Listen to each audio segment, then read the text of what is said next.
Hello, I'm Paul Beckwith. In this video, I'm going to talk all about COP28 numbers. And Carbon Brief did an excellent analysis of which countries have the most delegates to COP28. And also, how many people are actually there. And it looks like there's actually about 100,000 people at this conference, by far the largest climate conference, the largest conference of parties that's occurred. I mean, the system has just gone haywire. I mean, it's like a big gong show. Maybe we should call COP28 the Burning Man Festival in the desert or something like that. Burning of fossil fuels. So anyway, it's a really good article in Carbon Brief, and it's very eye-opening. So let's look at what's going on this year at the COP. And I miss going. It's too bad. I should have gone maybe. I say that with mixed feelings. There'd be maybe a bit of sarcasm, a bit of actually. I miss the people that I work with there. A lot of them are there. So anyway, on X/Twitter, which I hope it survives a bit longer, because I use it to communicate my videos to a lot of people. I'll have to work on other platforms. Facebook is a wash for me in Canada because you can't post news on it anymore. It's ridiculous. So I'll have to start using all of these other social media things, which is probably good for me. So this is a video I did just a few hours ago. Yes, the climate crisis can wipe out 6 to 9 billion people. I love the doormat, abandon hope, all ye who enter here. There's an excellent list of all published reports leading up to and during COP. So I've done many videos over the last number of weeks. There's report after reports coming out, and this is a comprehensive list. The link is on this video and in the description. Yesterday there were 61 reports, and now there's 71 reports, and it's updated daily. Okay, but anyway, let's talk about this article. But before then, we need some gallows humor. So I Googled for Google Images COP28 memes and got some interesting stuff here. A lot of them are repeats, but there's been a lot of controversy this COP, more so than any other ones even, and it's because of where it is, United Arab Emirates. Should this year's COP28 be the last? Maybe they should, here's the fox guarding the hen house, basically. Right? There's some good memes. I don't see them here. They've come across Facebook and various things. World leaders on the hottest year on record. This is just fine. Who else is already exhausted with COP28 narratives, etc., etc. So there's lots of good memes. Also, I had a look at COP28 jokes, and it got some different ones.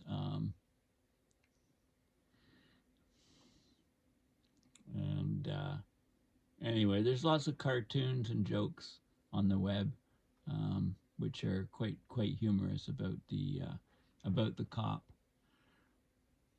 And I came across this article, which I think I'll probably discuss in a separate video. It's a peer-reviewed paper. It just came out. It's called Navigating the Climate Conferences, Comparing the Carbon Footprint of Private Jet Travel and Other Modes of Transport to COP28. So, I mean, the private jet travel is 9 times more polluting than a commercial flight, 35 times more than train transport, and 52 times more than coach travel. Given the primary objective of COP conferences is to discuss and negotiate climate change policies and actions, the use of private jets by prominent individuals undermines the core mission of these discussions. Right? So it's a peer-reviewed paper on private jets. It just came out.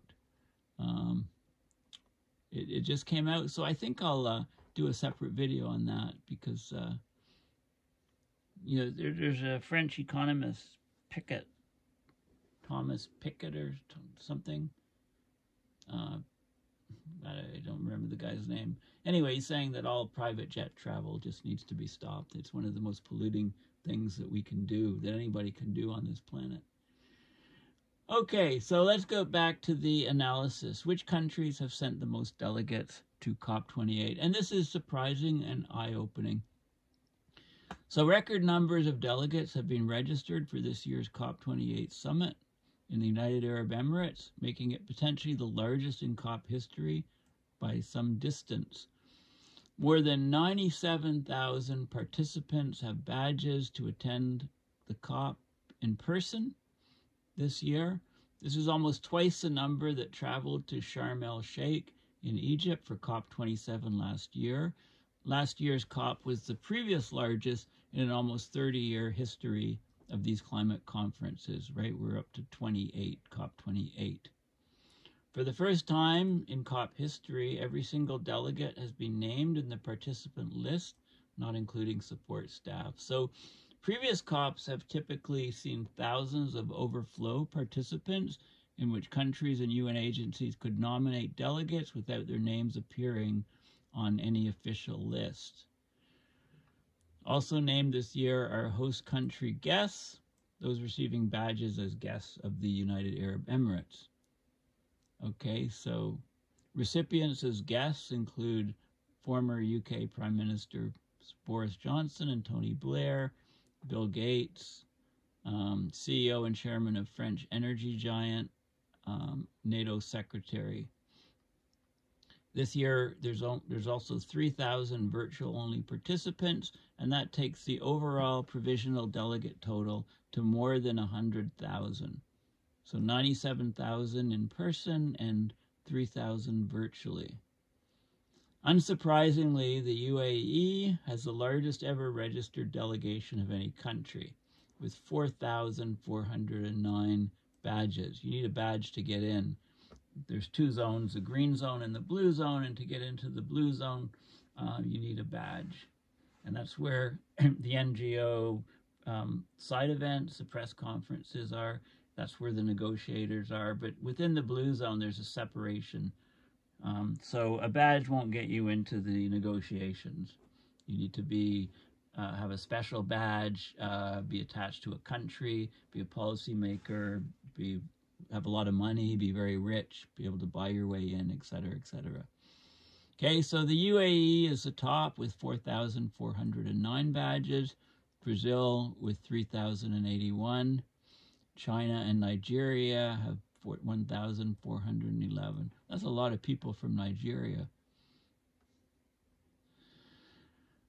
Okay, this article was updated to include the full number of support staff, which were not included in the Excel files. So when you add, if you get the overall total number of participants, it was reported as 84,000 originally, but when you include the support staff, it's 100,000 people attending. Okay, or 97,000 plus 3,000 virtually. And the participant lists have been published by the United Nations Framework Convention on Climate Change, UNFCCC, in spreadsheet format, also, you know, in a PDF document. Okay, the provisional total for COP28 suggests that 97,372 delegates have registered to attend the summit in person, with 3,074 attending virtually. This gives you, we're over 100,000, 100,446. So the Dubai event is the largest COP in history by a big, wide margin. The first climate COP was in Berlin in 1995, and there were under 4,000 delegates. Last year's COP in Sharm el-Sheikh, about 50,000 delegates, and that put it some distance ahead of the 38,000 in Glasgow in 2021. This highlights a trend of increasing participation at climate COPs following a dip in attendance after the peak of COP21 in Paris in 2015. Okay, so the ones I've attended are, I attended Sharm el-Sheikh in Egypt last year. I attended Glasgow. I attended Madrid before that, just before the pandemic in 2019. I attended. There was no COP in 2020. I attended the Paris in 2015, and my very first COP was COP20 in Lima in 2014. So I've been to quite a few of them. I know how the process works. These numbers were provisional based on the delegates sort of registered. So the final number, after the summit, after the conference ends, the UNFCCC will release the final figures. Okay, so here's a plot. This is the total attendance at COPs through the years, and you can mouse over the things, and it tells you the number of people attending from different parties, observer states, observers, media, etc., etc. Okay, so Berlin and COP1 in Berlin, okay, and so on, all the way up through. Now, one of the ideas to get these COPs under control is the UN in Bonn is based in Bonn.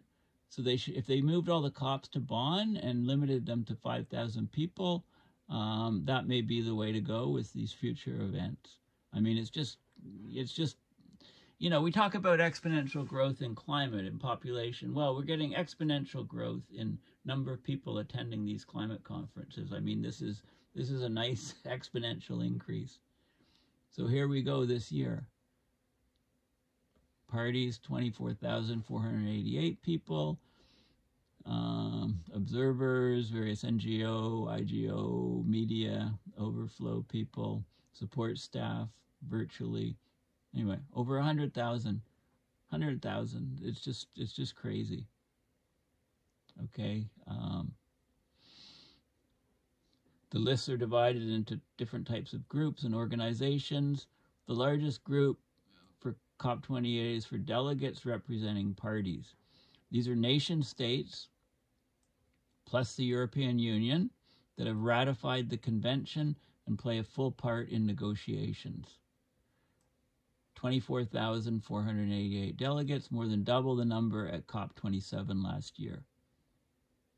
Usually the participant list for this year also name, unusually the participant list for this year also named the overflow badges that have been given out.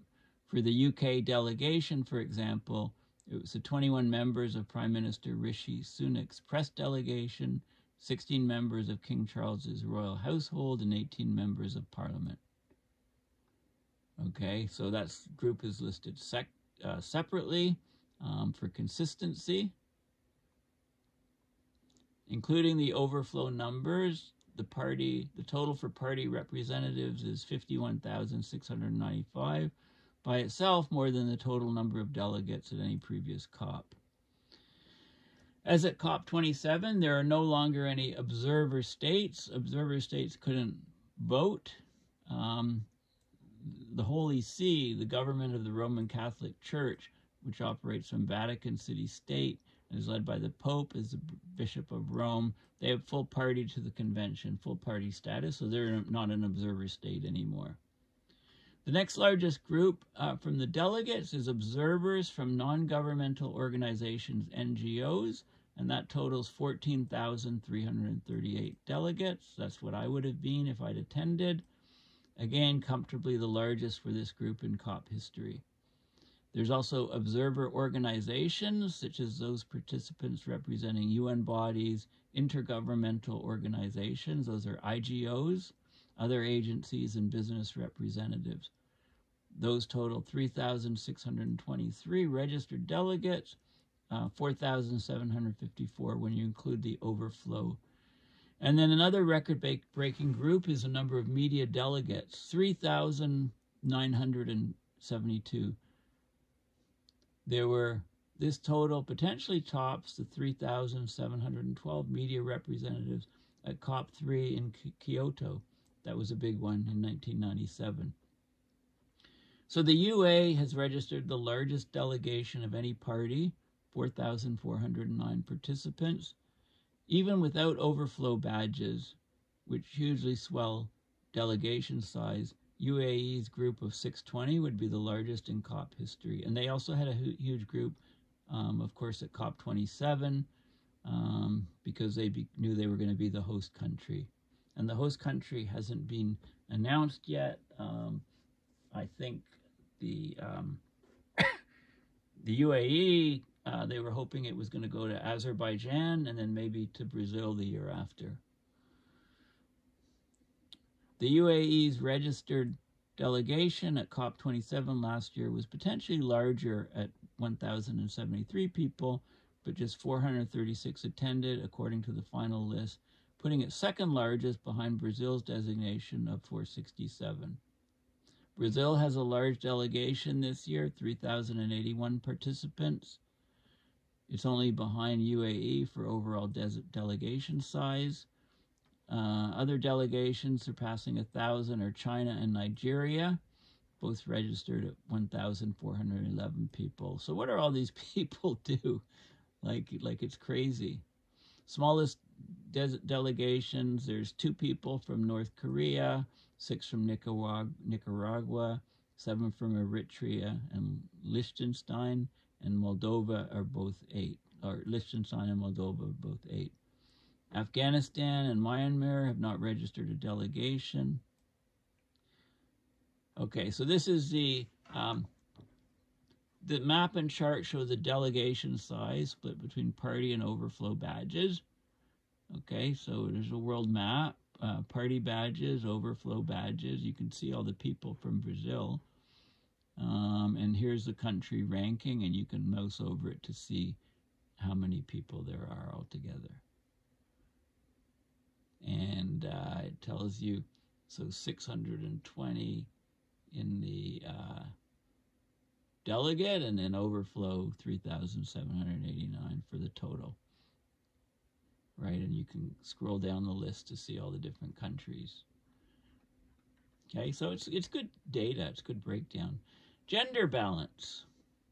Along with names in the participant lists, the UNFCCC typically provides a title such as Mr., Mrs., Senior, Senior SRA for each registered participant. Okay, so you can work out the balance of men to women. But this list is slightly different. There's a number of participants, particularly for no obvious reason, in the Canadian delegation that have not been given a title at all.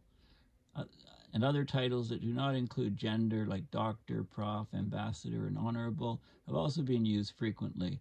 So there's a bit of uncertainty because of the non-gendered titles. That's about 330 names of the more than 24,000 people in the list of party delegates. So they've been excluded. So the gender balance from what they can see is 62% male, 38% female. And you can compare this to previous COPs. Okay, so here's the gender balance. So number of males was 88%, females 12% at COP1. And as the COPs proceed, the number of males are less and the number of females are higher, but the males still dominate 62% to 38%. And I think if this was reversed, if the number of males should shoot down to 0, females should shoot way up, and then maybe we could solve climate change. Men are certainly failing. Females couldn't do any worse. Okay. And yeah, so basically we've got a massive Burning Man festival in Dubai, United Arab Emirates. Or, sorry, it's COP28 Climate Conference. The Burning Man is something else in the desert in the U.S. each year. But, it should, Anyway, I thought the statistics would be of interest to you. So thanks for listening. Please go to my website, paulbeckwith.net, and donate to my PayPal to support my research and videos. In previous years when I've gone to COPs, I've had a GoFundMe set up So I'm missing that this year. So so if you want